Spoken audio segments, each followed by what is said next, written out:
Harmful algal blooms or HABs are excessive growths of algae that produce toxins harmful to humans, animals, and the environment.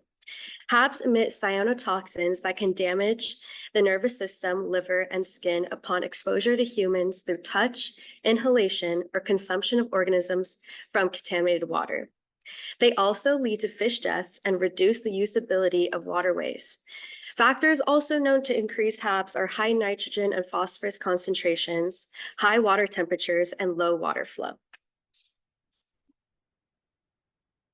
Specifically in Stockton, HABs are a huge issue and are a threat in the sense that the geographical location of the intersection of agriculture, urban, and wastewater treatment activities that increase these excess levels of nitrogen and phosphorus. Flooding is also a contributing factor of HABs in Stockton, and HABs diverts the canal, which really decreases the flow in the Mormon Slough as seen in this figure. These are also some pictures of HABs from local news sources that we can see here. Yeah, so what can we do in Stockton to address the issue of HABs? Over here on the right-hand side is our systems map that kind of proposes what we hope to achieve in Stockton. In the top up here with the solid lines represents the current cause and effect relationships that contribute to the formation of HABs, and down here at the bottom in the dashed line represents our proposed vision. So upon our system analysis, we identified two factors that we believe are main factors to the formation of HABs, one of which being the industry and agricultural discharges, along with decreased water levels in the Mormon Slough. Currently, these factors are left unchecked and are allowed to continue to grow, which leads to continuous formation of HABs. Our main goal in our project is to close the systems loop and hold these two factors accountable.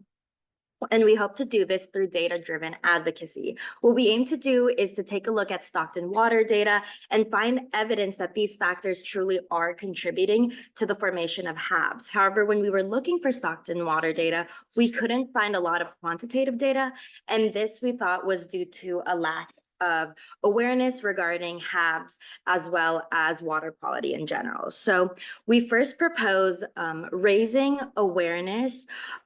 We first propose raising awareness of the dangers of HABs and the need to have data that can confirm the water parameters that directly contribute to HABs. And in doing this, we hope that the awareness will lead to more data collection and analysis, which will eventually lead to policies that can be used to regulate these factors that ultimately result in HABs formation.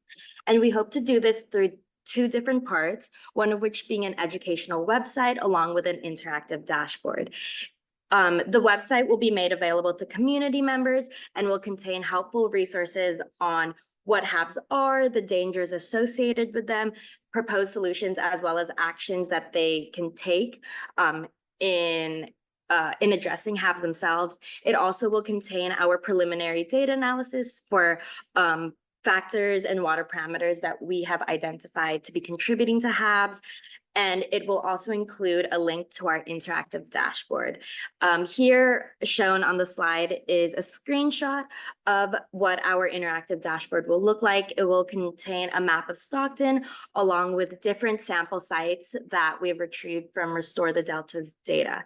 And it will also contain a time series as shown here on the right, which shows the severity of HABs over time at these different sample sites. And also down here on the bottom, users will be able to download this data so that they can see it themselves, reference it, and also manipulate it if they would like. And our main goal and hope is that this dashboard can be regularly updated by community partners so that the Stockton community will always be knowledgeable about their current water quality. And we also hope that the website along with the dashboard can gain enough traction and awareness to lead to broader data collection of the parameters that that Stockton needs, such as like alpha chlorophyll levels. So what do we plan to achieve? We hope to improve our understanding of the factors that contribute to the development of harmful algal blooms in their frequency and their severity. and to share that understanding in order to form efficient strategies for bloom reduction and avoiding health effects that historically affect marginalized groups in Stockton. Our long-term vision is expanding awareness and knowledge in the form of social media campaigns, primary school education, social PSAs, and other things like that. Another long-term goal we hope to implement is community-led efforts to rewater the Mormon Slough, which would reduce HABs by raising the water flow and the potential to create a green space running through Stockton with positive effects on air quality and biodiversity in the area. Yeah, so now we're gonna talk about data. So we were talking about earlier the systems map, and we have that like two-pronged approach where the two things that we think will help reduce HABs are one, raising awareness, which is what the goal of our dashboard is, and then two, data collection and analysis. And so here's where we got into our data. Because we couldn't find like strictly quantitative data for HABs in Stockton, we instead looked at a data set from Yolo Bypass, which is marked on the map here. And it measures HABs by measuring alpha chlorophyll concentrations. Alpha chlorophyll is just a type of chlorophyll. It's the most common way that people quantify HABs. There are specific like devices that can measure it.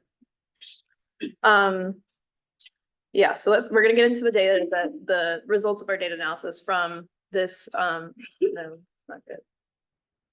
From this data set. So here's our approach to data analysis. We looked at 5 water quality factors that you can see there. We're gonna go through all of them. And we did 3 methods of visualization. We have these graphs that are just pH, or just the factor versus alpha chlorophyll and the factor versus time, and both of them with chlorophyll color coded. And really what we're interested in is determining the relationships between the water quality factors and HAB severity and frequency, like Chris said. So first of all, turbidity. Turbidity is just a measure of the amount of dissolved solids in water. If you look at this graph, the peaks for the algal blooms in black pretty closely match the shape of the peaks for the turbidity, which kind of is promising as a like turbidity to be used as an easier way of quantifying HABs because it's a little easier to measure than alpha chlorophyll. Next, we talked about water temperature. So previous research has shown that high water temperatures are associated with severe HABs. So first of all, this was a good like sanity check for us to be like, yes, the data does make sense. The HABs are bigger when the water temperatures are higher. And water temperatures, of course, rise and fall with the seasons. You can see that kind of like sine curve. And HABs appear to peak 1 to 2 months before water temperature on a yearly basis, kind of. And so here we're looking at water temperature versus turbidity with the severity of the HABs coded in green. And what's interesting about this is that if you look at the like concentration of bright green dots on the right is higher than the concentration of dots on the left, meaning that higher water temperatures are associated with more severe HABs, but the overall density of the dots doesn't really change. So water temperature has a greater impact on HAB severity than HAB frequency. It doesn't make a HABs occur more often, but it does make them more severe if water temperature is higher. And similarly, you can see that higher turbidity is associated with more severe HABs, which makes sense because it's the amount of stuff in the water. Next, we looked at dissolved oxygen. Dissolved oxygen is the amount of oxygen dissolved in the water. And lower dissolved oxygen is associated with less frequent but more severe HABs. So if there is more dissolved oxygen, more HABs can grow, and you have denser, like a denser plot on the right here. But if there's less dissolved oxygen, then the HABs are more severe. And that's probably a reverse scenario where this is just hypothesizing, but we would think that it's because these more severe HABs take up so much oxygen. Okay, then we have pH. pH is interesting because we have 2 different like standout pHs. A pH of about 8.1 is associated with the most severe HABs. So you see it's got the highest levels on the left graph, and it's got the greenest, like it's the most green on the right. And then the pH of about 7.7 was associated with those frequent HABs. It's a more neutral pH, better for like growth conditions. Interestingly, pH may have a larger effect on HAB severity than water temperature, because if you see here, the bright green dots are kind of spread out evenly across the water temperature axis, unlike it with the turbidity graph from earlier. And then finally, we've got conductivity. Conductivity is related to the amount of inorganic material dissolved in the water. It's got a very strong relationship with HAB severity, as you can see on the right. The HABs are only severe if they're above a certain conductivity most often. It also, if you look at the time graph on the left, it seems like it peaks, conductivity tends to peak before HAB severity does, which is promising for conductivity as a potential predictive factor for HABs and in like forecasting them like you would with like low pressure before rain.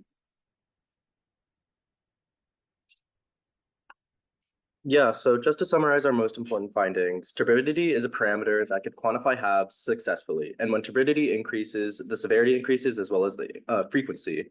Conductivity is also another important parameter because this could be used as a potential predictive factor if we were to make a machine learning model in order to predict HABs when they were going to happen and then sort of mitigate that before like they actually do develop. Water temperature is also another potential predictive factor because it is one of the main sources of like higher, more severe HABs.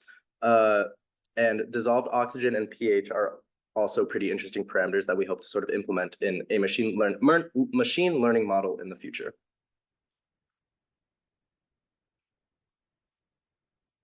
As a group, our main goal when presenting this data is to bring awareness to the community of not only the dangers of HABs, but also the lack of data and advocacy around it. We hope by presenting the data from Sacramento, it will inspire community members to employ their policymakers to take more action. We aim to motivate more organizations to look into the finding more data. In addition, we believe that this data could be used as a machine learning tool for both publicity and public safety.